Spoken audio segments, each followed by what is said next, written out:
Ladies and gentlemen, hello, and thank you very much indeed for inviting Hampshire and Isle of Wight Air Ambulance to present to you on the subject of a modern helicopter emergency medical service in 2020. My name's Alex Lockrane. I'm the Chief Executive of the charity, and I've been here for 6 years, and prior to that I was a director of 2 other charities for 6 years, and prior to that I was 25 years in the Royal Navy. I'll apologise in advance for any acronyms. I hope we will explain them along the way, but if we don't, do please challenge us in question and answers and we'll be able to pick up then.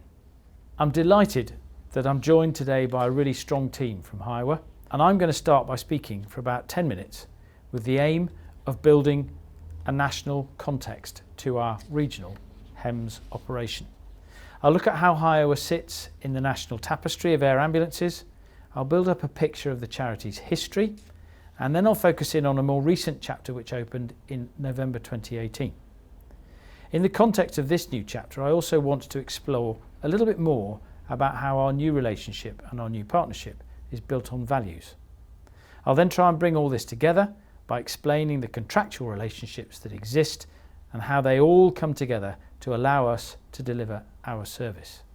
In building up this initial context, I hope to give you an early flavour of how important teamwork is in our operation, because it's vital in bringing together so many different skill sets at the right time in the right place to deliver the right treatment to patients when they need us most. Teamwork is a common thread throughout the presentation because it's central to operational success. Quite literally, lives depend on good teamwork. Then I'll introduce Captain Dave Nichols, our senior pilot, who's going to give you a focus on the aviation aspect of the operation and his critical role as captain of the aircraft in getting the team to the patient as safely and as quickly as possible.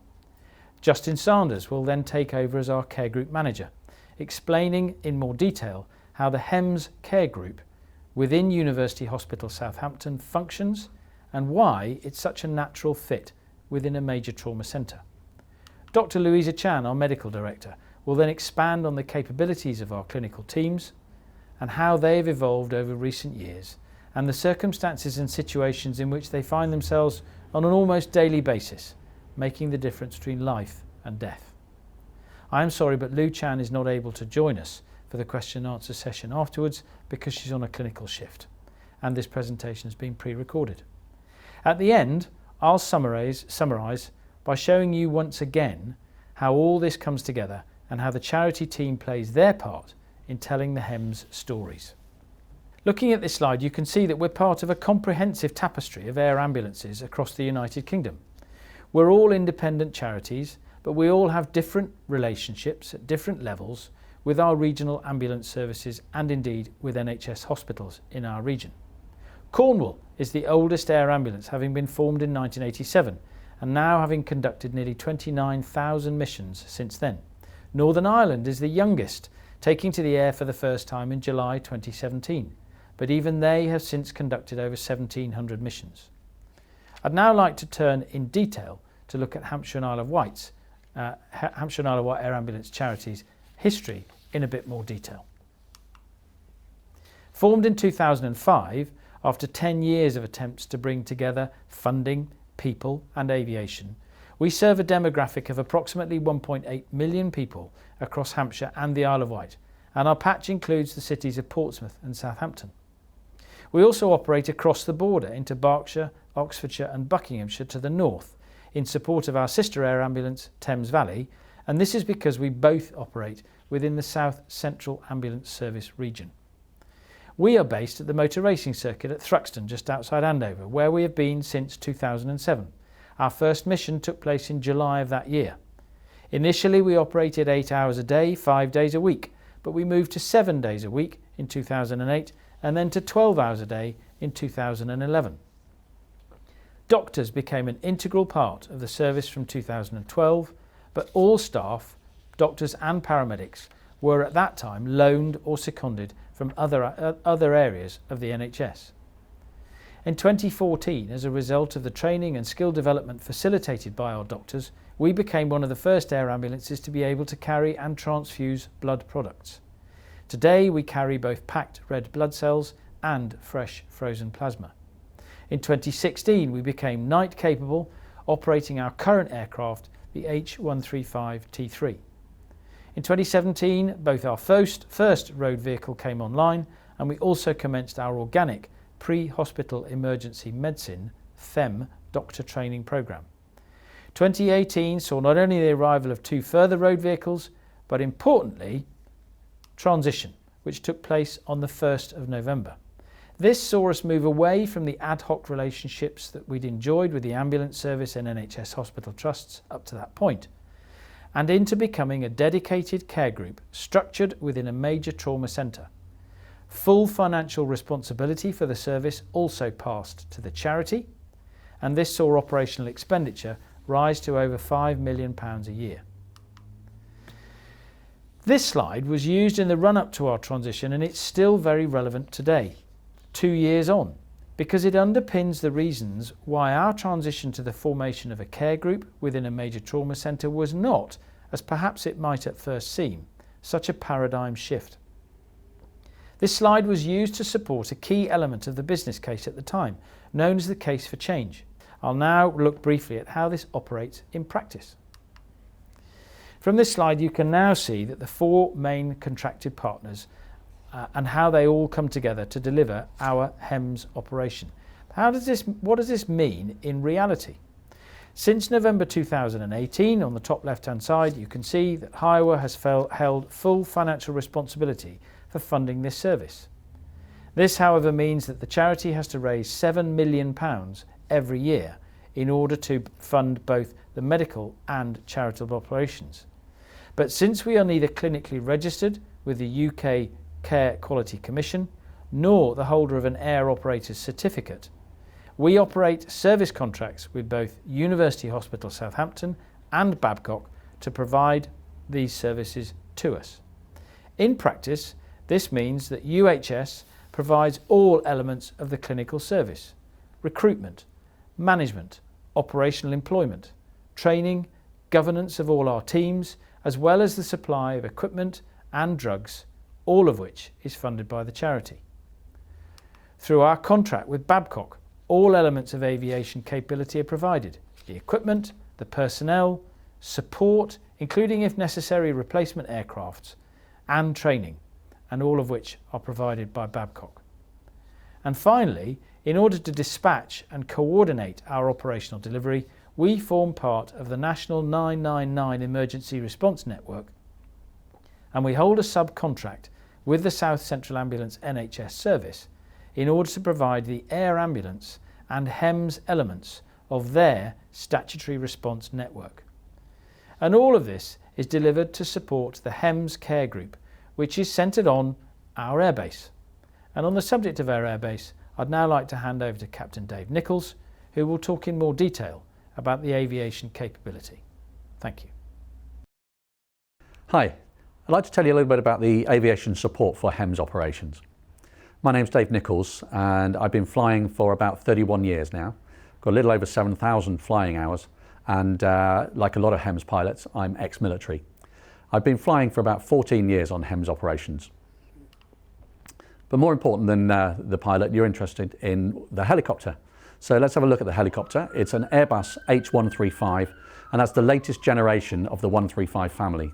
It was built and we took it into service in 2015. It's a full glass cockpit helicopter, so no old-fashioned instruments, and more importantly for HEMS operations, it's really reliable. All aircraft come with limitations, so let's have a look at a few of those. We have a maximum all-up mass of 2,980 kilograms, just under 3 tons. It's capable of taking 4 crew, plus 1 stretcher for the patient. And quite important for HEMS operations, a maximum slope we can land on is 14 degrees. So for us, cruising speed is around 125 knots, and a typical payload is 530 kilograms. That's after all our medical kit has been loaded. We calculate our mass and balance data from a program called Geronimo, which is iPad based, and that enables us to do center of gravity and weight calculations on the fly to take account of all of the different combinations that we're liable to face on HEMS operations. Now, we can't just use all of that payload as fuel because we have to allow for taking a patient first thing straight away. And therefore, we usually have a usable fuel load of about 430 kilograms, or put another way, an hour and 40 minutes usable fuel. That's enough for 2 to 3 jobs in our area without refueling. The aircraft itself is fitted with an Aerolite medical fit, and it has the stretcher, as you can see from the picture, that allows side loading from the stretcher. That's much better for the patient. It's less scary for them if they don't slide in through the rear doors of the aircraft as they used to in a more old-fashioned aircraft. But it also enables us to put on monitoring and so forth before the patient is slid into the helicopter. The front seat you can see facing rearwards in the picture. So the seat faces forwards for the paramedic, and they will assist in navigation on the way to the HEMS mission. And then once a patient is loaded on board, we don't waste their medical skills by having them still facing forwards. So it will rotate 180 degrees and they can look after the patient on the way to hospital while the pilot does the flying. So the landing sites on HEMS operations are very varied, but they have certain restrictions. So our minimum size by day is 25 metres. That's twice the size of the helicopter. And by night, that increases to 25 metres by 50 metres. Maximum slope, as I said, is 14 degrees, and you can imagine the various places that we get to land that can restrict us in where we choose. Now, the biggest problem with landing sites are the various hazards. You've got some of the hazards coming up on the screen. They're certainly not an exhaustive list. The main ones we have to watch out for are the wires. They can spoil your whole day. And increasingly now, we have the problem of drones. But on these landing sites, you can never predict all of the hazards that you might come up against. So this picture here is one I came upon a little while ago. What it means is, because you can't predict anything, every mission that we do has to have a rolling risk assessment. Now, if we have a rolling risk assessment, that suggests that we're prepared to accept some risk. So how much risk is acceptable? Well, that depends on what we're doing, because HEMS and air ambulance are not the same thing. So HEMS has a legal definition. A shortened version is a helicopter flight to facilitate emergency medical assistance where immediate and rapid transportation is essential. And those are the two key words, immediate and rapid transportation. So air ambulance missions are any other medical flights that don't fit that mission criteria that I've just given you. So for HEMS missions only, we're permitted to accept additional risk. But if I give you a sliding scale of 100% safe on the left-hand side, never going to happen, and dangerous on the right-hand side, you can see from the flashing words that dangerous flying is not permitted, it's not allowed. Let me tell you whereabouts we are. So this is the risk that is accepted for ordinary flying. So when you go on holiday on the airlines, or actually the same risk profile for us when we're flying air ambulance, it's about there. When I say we accept additional risk for HEMS, that just puts us a little bit further down the line as shown by the yellow arrow. You'll notice that we're not doing anything dangerous, we've just accepted a little more risk. And to put that into perspective, that's about the risk that we accepted when we're driving to work or driving out to enjoy ourselves, whatever we're doing. So where does this additional risk come from? Well, we get given permission to do certain things on HEMS missions that aren't permitted for normal operations. We can fly in worse weather, we can fly lower over built-up areas, and we can land in unsurveyed sites, even in congested areas. We can also fly in such a way that in the event an engine fails, that we may not, notice it's may not, have a safe forced landing capability. But just because we can do these things, just because we're allowed to do them, doesn't mean we should, because safety is the primary consideration over all HEMS operations. There's even laid down in the legislation a bit of a mantra. They call it the HEMS mantra, and that is of risk versus need. We always balance any risk we're prepared to accept with the medical needs of the patient. So if safety is our paramount consideration, let's have a look at the way things work. So you've already seen from Alex's presentation that these are 4 interdependent partners. And none of these, the important thing is, none of them are in commercial competition. And the fact that there's no competition means that in the back of my mind when I'm flying, and the whole team, there's no commercial pressure to continue or to achieve a task. Safety is the governing factor, and that's one reason why UK HEMS has a really good safety record. I'm going to tell you we intend to keep it that way. So, how do we do this? What's our daily routine? Well, we're coming into work, we prepare the helicopter, and once the helicopter's out, we go for a briefing. Our crew normally consists of one pilot, 1 or 2 aviation-trained paramedics, and 1 doctor. And we all attend the pre-flight briefing and the medical briefing. And the reason that pilots attend the medical brief and the medical crew attend the flying brief is because it enables us all to integrate fully to support each other as full members of the team. So once all the preparation is over, then we can carry on with the administrative tasks around the base until we get launched. So the way this happens is we have a helicopter-trained paramedic fully embedded in ambulance control. And as you can see from the screens in the picture, they're monitoring all the emergency calls that come into the ambulance control to see whether there's any situation where HEMS could be of use. We could, of course, also get a request for HEMS support from medical people on the ground. The helicopter is launched by a radio call, and that radio call just gives the minimum amount of information. So they give us a map reference or a rough area if we don't necessarily know where it is, the nearest town, just for some sort of situational awareness, and a brief description of the task. And the helicopter should be airborne within 4 minutes. On the way to the task, we've a few things to do, and not long to do it in because we're travelling at 2 miles per minute and we're going in straight lines. We need to obtain more details, and that can either be from the ambulance control or from the medical people on the ground by radio. On arrival, overhead the scene, the first thing we've got to do is to confirm that that is actually where the patient is. It's not unheard of for the location to be wrong. You've got to remember that most of the information that we get about the patient on scene is from an untrained member of the public on the end of the phone. We've got to select a safe and suitable place to land. It's no use picking the best, easiest field to land in if you can't get to the patient. And then once we've decided on the best place to land, we're going to conduct a full recce, a full check on all the obstacles, etc., and then make a landing. Now, once we've landed, that is the primary role of the air ambulance complete. It's to deliver the critical care team on scene. Anything after that is a bonus. So the patient, once the patient has been assessed, the patient may not need to go to hospital by air. So the HEMS team, the critical care team, have got the option either to send the patient in a road ambulance or to send a patient in a road ambulance but accompany the patient to hospital, or of course to fly the patient by air. In the event that the critical care team travel to hospital by road, the pilot will fly the helicopter solo to hospital because that's the best way to meet up as soon as possible to reform as a HEMS team for the next task. So what do the hospital sites look like? So here's a couple of them in our area. We've got Southampton and Oxford. They are the major trauma centres, and they're surface level helipads. Surface level by definition is anything that's not raised more than 3 metres above the ground. We've also got elevated helipads. So the one in the picture there on the roof of the hospital in Portsmouth is quite high. And for elevated helipads, we need to have fire cover for the whole time that the helicopter is on the roof. But regardless of the type of hospital landing site, all of them require a full survey to be carried out in advance and strict performance rules to maintain safety as far as possible. Okay, so once the patient is handed over and is safely into the hospital, one of the things we do is we get back together and we have a full debrief. Debriefs are as important as the briefing because it enables us to do a couple of things.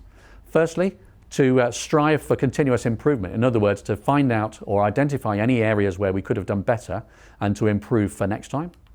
And also it helps with mental well-being for us to process what we've seen and what we've encountered and make sure that we're not storing up any mental problems for the future.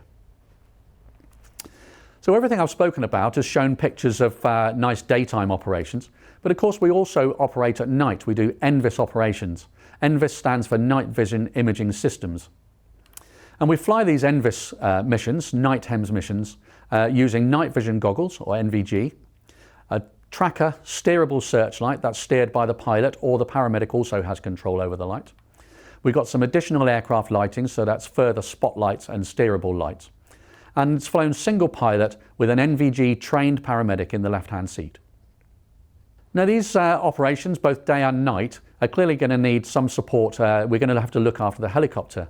So maintenance comes in 2 parts, scheduled and unscheduled. So for the scheduled maintenance, there's always a lot of servicing needed on aircraft. We have a base engineer, who does the servicing. We've also got support for engineers from other bases, both for when our engineer is off shift, but also when we have to carry out maintenance tasks that require more than one engineer. We keep a good supply of common spares on base so that in the event something were to go wrong, we can fix it straight away. And we do accurate forecasting of maintenance so that other spares that we're likely to need arrive on base before they're needed. And the aircraft should always be left with 10 hours or 7 days clear of servicing at any one time. That takes account of unforeseen circumstances. It takes approximately 1 man-hour of servicing to carry out 1 hour's flying. Now, all of the scheduled maintenance has to be carried out while the aircraft is not on duty. And so if our engineer is lucky, then he gets to the aircraft from 1900 through to 7 o'clock the following morning. If he's unlucky, he only has the time between 0200 and 0900 in the morning. Now, unscheduled maintenance, in other words, where something goes wrong, we have an engineer on duty 24 hours a day. We also carry out detailed post-flight inspections. That enables us to find anything that's gone wrong and try and get it fixed before the aircraft is needed again. And if it all fails, then we have the ability to bring in a spare helicopter to support the HEMS operation while our aircraft is getting fixed. Thank you for the opportunity to present to you today on the HEMS Care Group. My name is Justin Sanders. I'm the HEMS Care Group Manager. What I'm going to do today is talk a little bit about the organization which I manage, which is the Helicopter Emergency Medical Service at University Southampton.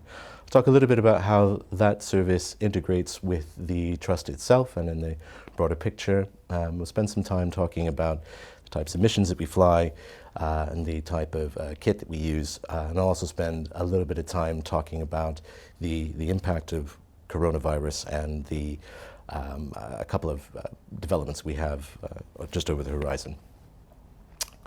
So who we are a care group, which is effectively what the University Hospital Southampton calls a range of services put under one sort of management structure. The HEMS Care Group is actually comes part of a tripartite agreement between South Central Ambulance Service, University Hospital Southampton, and the Hampshire and Isle of Wight Air Ambulance charity. You can see there from the mission statements and values that there's a great alignment in terms of the sort of ethos of all three organizations, which is why this all works and comes together so well. University Hospital Southampton is a ginormous hospital in Southampton. So you can see there it's 11,000, over 11,000 staff work there and deliver care across a sort of super regional area across central and southern England. Every year they treat 150,000 patients and so over 135,000 emergency department attendances.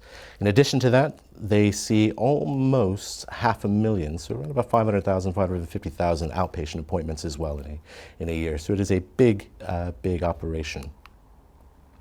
In terms of the major trauma center, so UHS built their helipad in 2011. And shortly thereafter was designated a major trauma center, one of only 11 in the country. Every year there's over 400 helicopter landings, and that's increasing all the time. When the helipad first opened up, we did sort of one landing a day. They're now seeing in 5 or 6, as many as 7 landings in a day with critically ill patients. And from a number of different civilian and government providers. So Coast Guard lands there quite often, and so does any one of the number of the regional air ambulance services, including Hampshire and Isle of Wight. Hampshire and Isle of Wight make up around about 85% of all of the helicopter landings at University Hospital Southampton, where it's busiest customer. So the Care Group Helicopter Emergency Medical Service, HEMS, fits within Division B. And as you can see there, care services are kind of structured within 4 distinct divisions within UHS. That's how they group their clinical services together. And we fit in nicely in Division B. slotted in with emergency medicine and specialist medicine. So there's a good symbiosis and a good sort of working relationship between those other specialties at UHS. The care group itself is governed by the division. So this is what we provide to the charity. We provide the leadership, we provide the governance and the clinical oversight for running the day-to-day clinical operation.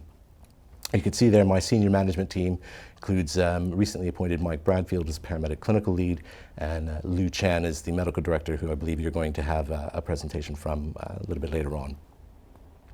So that's how it kind of fits together from a sort of managerial and a reporting structure. What do we do? We'll talk a little bit now about our activity and the assets we deploy on. So this data is accurate for this year. So far this year we've done over 1,000 missions. It's probably worth pointing out, and I will touch on this later in my presentation, that's probably about 40% lower than what we would normally do in a year up to this point. I'm talking about a calendar year from January. And the overall reason for that decline is definitely coronavirus. I'll talk about this a little bit later on in my presentation, but we've definitely seen a decrease in the number of cases that we're attending, and I'll come on to the reasons for that a little bit later on. Just further breaking down the types of missions that we would fly to, medical cases or those cases where there isn't a trauma, there's been perhaps a sort of cardiac or disease related to older age, which has gotten the patient in a bit of trouble and will require our service. The rest of the mission types that you see on there are pretty self-explanatory. I would say, given the geography of Hampshire and Isle of Wight, it does have some urban population centres, but is also quite a bit rural. What we don't have demonstrated in there are equestrian incidents that we attend to and actually make up a fairly significant portion of the type of calls that we will go to, falls from horses or being kicked by horses, that type of thing. Now I want to spend a little bit of time talking about the impact of COVID-19.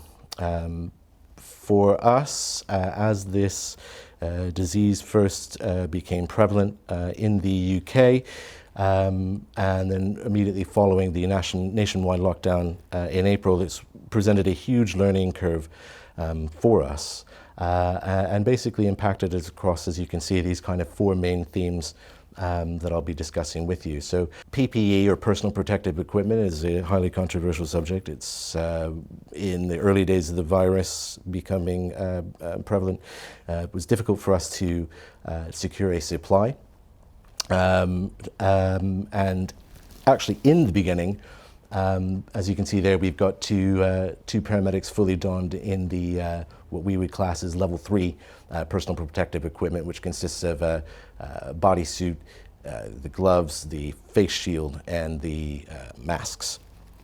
So we had to quickly draw up our own protocols for how we were going to safely put on the equipment, safely take off infected equipment, and how we were going to work on base. And it was from what I recall, it was a very tricky time, but we were able to overcome and overachieve those things, as I say, working in close collaboration with our partners at University Hospital Southampton.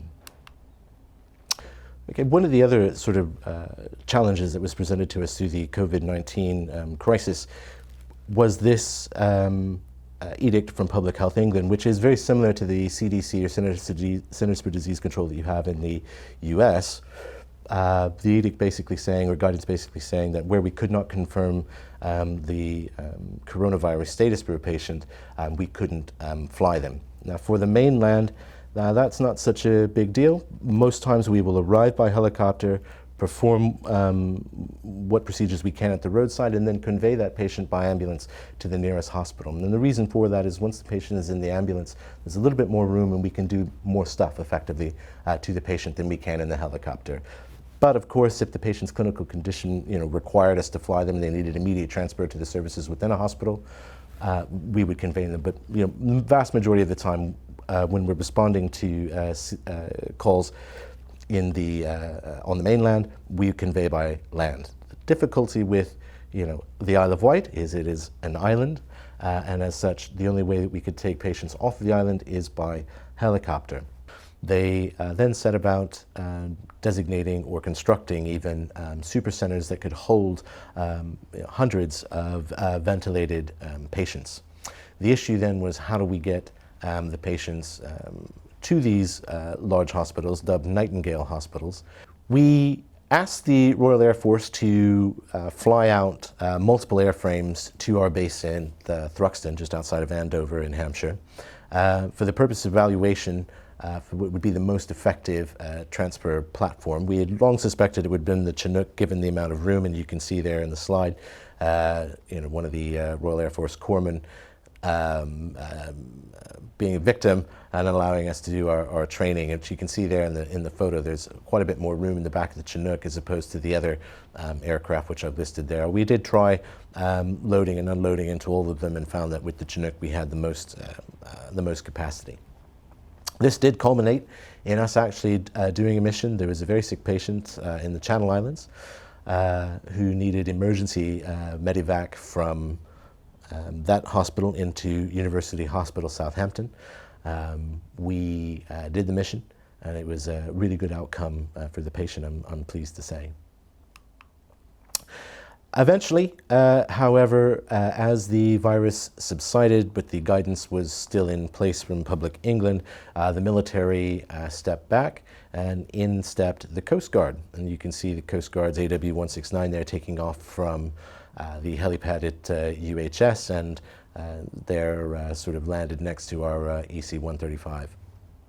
The training was very similar. We practiced loading and unloading into the back of the Coast Guard helicopter. There was a lot more room, and they were actually able to cover the cabin in a sort of wipeable surface that meant that if we did end up transferring a positive patient or a patient with suspected coronavirus, the back of the aircraft could be disinfected efficiently and quickly. And finally, I'm going to talk a little bit about what's just over the horizon, if you like, for the care group in terms of future developments. We were considering an HC-145 aircraft. We're going to be evaluating it for its capability in the very near future. It's slightly bigger than the 135 and allows us slightly more room to do stuff to a patient in the back. There's every possibility that we will end up using or choosing when our aviation contract is up for renewal this new aircraft, but time will tell. We'll need to evaluate it for its efficacy.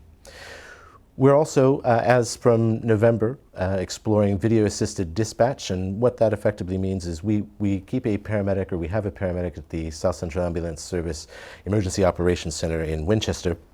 New technologies, video-assisted dispatch allows the call taker in the call center to dial into the caller's mobile phone, take control of their video camera, and then assess the patient in that way. We hope and we think that this will allow us to have a more qualitative dispatch and get us to those patients who actually need us most very much quicker. There's some pretty cool technology in the software. At the moment, what it can do is it can detect a heartbeat and blood pressure just by using the camera, depending on how high resolution this is, and that's any camera. We're hedging our bets that most people these days all have smartphones, and they all have smartphones with video cameras. Not everybody, but most. And with this new technology, we're hoping we'll be able to, like I say, get to the patients that need us that much quicker. We're also exploring the prospect of clinician-worn body cameras. The police force in the UK rolled them out about 7-8 years ago, and now are almost ubiquitous through that service. Everybody wears them. I think there was a little bit of sort of apprehension when they first rolled them out, but now they sort of wouldn't go out without them in terms of protecting and showing that they are demonstrating good practice. And that's exactly why we would want to use them. We're looking at them mainly from a sort of training perspective, helping us evaluate and study when we have those moments of good practice. Thank you very much. It was a pleasure to be able to talk to you today, and I'm looking forward to the Q&A session we've got planned. Thank you. Hi, my name's Dr. Louisa Chan. I'm a consultant in emergency medicine and in intensive care, and I'm also the medical director for Hampshire and Isle of Wight Air Ambulance. So I'm here today to talk to you a little bit about what medical provision we have on our air ambulance service. So what's so special about having a doctor paramedic team? So a little bit about our doctors. All of them are specialists within the NHS. So they all come from a background of anaesthesia, emergency medicine and pre-hospital care. They're all consultants and they all have a day job. In addition, they've all had training in the pre-hospital environment, so specialised training that we provide locally, but also some of our doctors have completed national pre-hospital training. They provide additional clinical skills and advanced leadership qualities, so they're able to run a scene and make it flow much more efficiently. They also have emergency ultrasound skills, which can be very useful in diagnosis and decision making when trying to manage patients. They work in combination with a HEMS specialist paramedic, and so our paramedics in this modern era are trained to a much higher specification than your average road paramedic. They have all undertaken a postgraduate diploma in advanced clinical practice. They have some advanced clinical skills, so they're able to perform some operations that traditionally only a doctor would be able to do. They've all undergone specialist training in advanced life support for adults and also for children, all on top of learning how to navigate and operate as a technical crew member for the pilot in the front. So what sorts of interventions do we do, or what sorts of interventions can we provide? We can generally divide these into a clinical skill or a specialised piece of equipment which we've been trained to use that allows us to do more for you at the roadside. So one of the primary interventions that we provide is an emergency anaesthetic, what we term a FIA, okay? And what that means is if you needed anaesthesia at the roadside, something that traditionally only happens in very highly specialised areas within the hospital, so in theatres or the emergency department, resuscitation room or the intensive care unit, we're able to provide that for you. And it may be that you're not able to breathe sufficiently because of the injury or the illness that you're suffering. There are some illnesses or injury that mean that you're not able, even through traditional means, okay, so we might not be able to pop a tube down into your lungs because you may be so badly injured. In that case, we're able to perform a small operation, a little bit like a tracheostomy, to actually provide an airway so that you're getting enough oxygen to your brain for you to survive. So we're able to do a surgical airway. We have specialised pieces of equipment with respect to managing airway, and you can see one of our clinicians using a video laryngoscope. So this enables us actually to see round the corner. So this is a highly specialised skill, and you need to perform a certain amount of laryngoscopies per year in order to maintain the psychomotor skills in order to do this efficiently. But even then, it may be that you have what we term a difficult airway and that we just can't get the view. This video laryngoscope allows us with a special blade to see literally around the corner so that we are able to place a tube into your trachea so that we can breathe for you.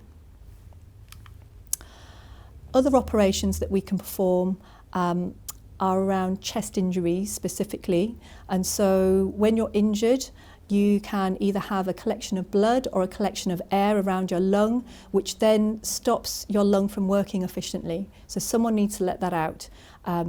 Road paramedics are not able to do this for you at the roadside, and so you literally may die because you're not able to get enough oxygen. Just by performing a very small operation a small incision into the chest wall, we can release that air or that blood and thereby allowing you to breathe again, making your outcome very much improved. We can be a little bit more invasive, and actually if you suffered from what we call a pericardial effusion, so if you had a collection of blood around your heart that had grown to such a stage that it stopped your heart from beating, then we can perform a larger operation to open up your chest and to release that blood from around your heart. And that takes a lot of training and a lot of skill to be able to do. In a badly burnt patient, the skin becomes very much like leather, and that may prevent your chest from adequately expanding and stopping you from breathing, in essence. In that situation, we would have to perform an operation to release the tight skin to allow you to breathe. So that's called an escherotomy, which is shown in the picture. Heaven forbid that we would ever be involved in a case where a pregnant mother, were to have a cardiac arrest, but sadly this does happen. In that situation, the chances of the mother's survival and also the baby's survival is very much improved if the baby is delivered.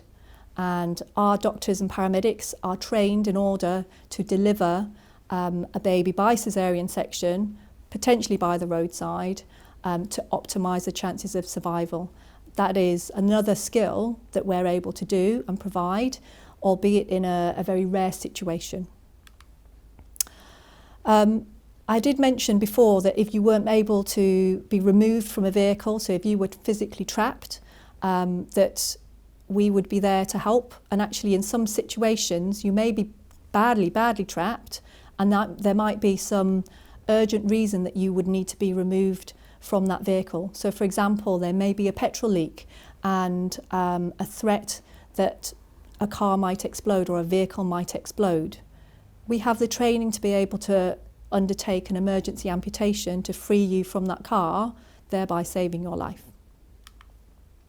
And finally, one of the greatest things that we provide is sedation, because a lot of the things and a lot of the interventions that we do are quite painful things, and we can provide you with pain relief and different pain relief that the ambulance crews would provide, but sometimes you just need not to feel that pain at all, and so we're able to sedate you so you don't feel that pain, and we can straighten limbs, we can perform operations, we literally can get you to hospital to have the right intervention. On the screen is some of the monitoring that we have, and I don't know that any of you are medically trained, but the rhythm that's demonstrated on there is VT, and that in essence is a cardiac arrest. Now, there are lots of different rhythms in cardiac arrest, and you might be in a situation where you have VT but be still awake, and that can cause a little bit of trickiness with respect to treatment. So a road paramedic, if you had no pulse and you weren't breathing, they could treat that rhythm for you. But if you're still awake, and you might still be awake and have really bad chest pain and be struggling, we can provide you with some sedation and then cardiovert you with this monitor. Equally, if you had a heart attack and you had a very, very slow heart rate to the point that your blood pressure was life-threateningly low, we're able to use this machine to pace you externally, to provide a better heart rate and restore your blood pressure. And that is a function that the road crews don't have. Finally, one of the other greatest things that we can do is provide you with a blood transfusion out of hospital. And so you might be bleeding to death, and actually we've discovered that in the case of major hemorrhage, you could die within 10 minutes if we don't stem the bleeding, but actually if we don't replace the fluid that you've lost, like for like, then you equally might die. And so we carry 2 units of packed red cells and 2 units of fresh frozen plasma, which are rotated through our service so that if we don't use them, actually they're not wasted. So please don't think that we're adding any strain onto the blood transfusion service. We're not. We're working with them in order to provide this vital intervention. And coming to us in the next few months is this new medication. It's a fibrinogen concentrate. And so we found that one of the deficiencies in major trauma and in major hemorrhage is a deficiency in fibrinogen.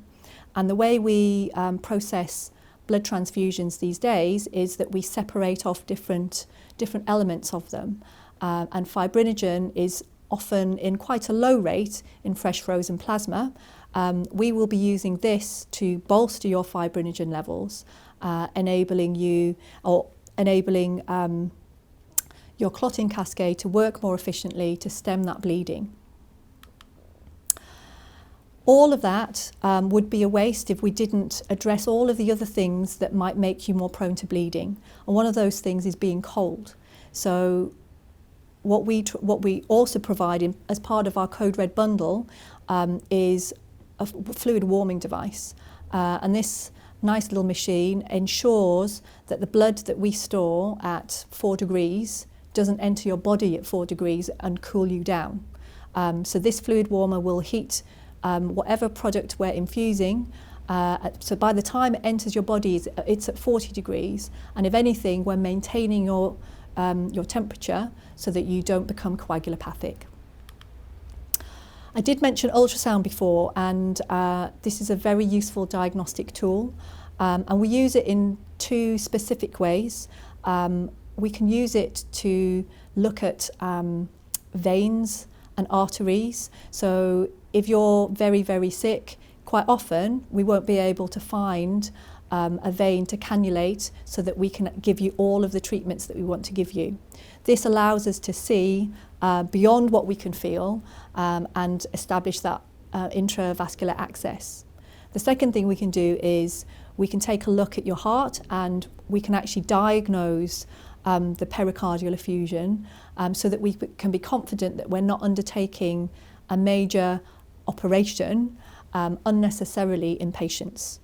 The echocardiogram function also allows us to prognosticate in cardiac arrest, and so it helps us make decisions as to whether to continue to resuscitate a patient or whether, unfortunately, it's too late and we should stop. All of these things require a lot of skill, and so a lot of our focus at Hampshire and Isle of Wight Air Ambulance is on training. So we have a state-of-the-art simulation room at Thruxton Air Base, which is where we live, and we train hard to fight easy. And we cover all of the specific skills on a regular basis to ensure that no matter what, we're always ready to perform whatever emergency procedure you require at the roadside. I just wanted to say a little word about air ambulances. So there are 20 air ambulances within the UK. Not all of them fly with a doctor paramedic team, and not all of them have the same capability that I've just described to you. Only 10 of those, and I'm proud to say we're one of those, is a training centre specifically for pre-hospital emergency medicine. And so we very much value training and support the development of others, both paramedics and doctors, in this area.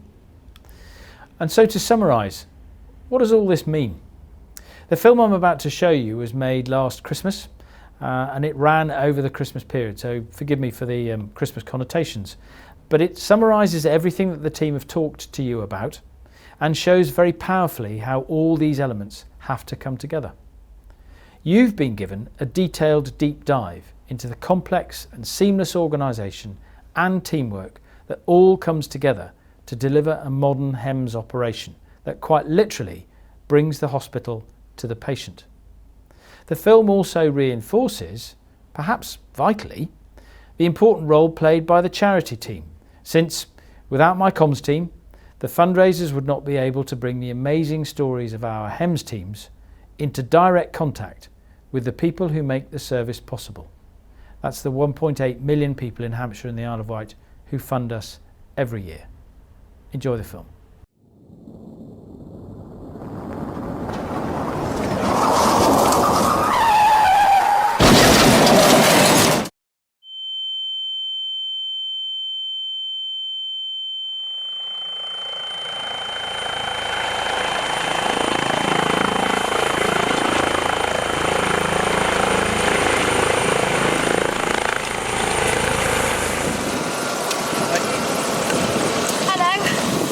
Hampshire and Isle of Wight Air Ambulance.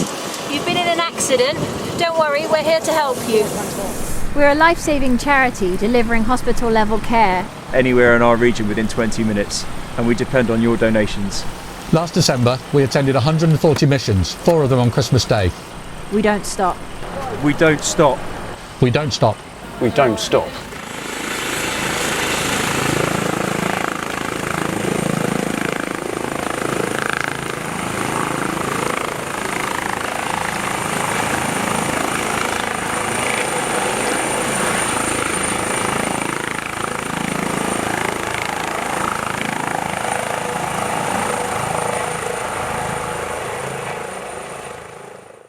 Thank you very much indeed for inviting us to present our charity and our HEMS operations to you.